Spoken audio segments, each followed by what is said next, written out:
নারী সেনা সদস্যদের হিজাব পরার ক্ষেত্রে এতদিন ধরে যে বিধিনিষেধ ছিল তা তুলে নেওয়া হয়েছে। তারা চাইলেই ইউনিফর্মের সঙ্গে হিজাব পরতে পারবেন। সেনা কর্তৃপক্ষের এক অফিস আদেশে এ বিষয়ে নীতিগত সিদ্ধান্ত নেওয়ার কথা জানিয়েছে।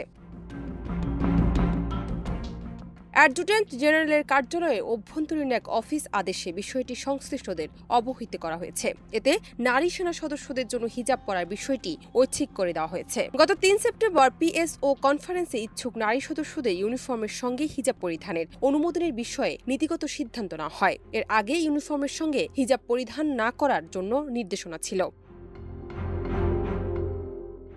অফিস আদেশে বলা হয়েছে, নীতিমালাটি চূড়ান্ত করতে নারী সেনা সদস্যদের ইউনিফর্মের সঙ্গে সামঞ্জস্যপূর্ণ হিজাবের বাস্তব নমুনা, হিজাবের কাপড়ের ধরন, রং ও পরিমাপ তুলে ধরে বিস্তারিত বর্ণনা করতে বলা হয়েছে। একই সঙ্গে ইউনিফর্মের সঙ্গে প্রস্তাবিত হিজাব পরিহিত অবস্থায় নারী সেনা সদস্যদের রঙিন ছবি সংশ্লিষ্ট পরিদপ্তরে ২৬ সেপ্টেম্বরের মধ্যে পাঠাতে বলা হয়েছে। ডেস্ক রিপোর্ট, দেশ রূপান্তর।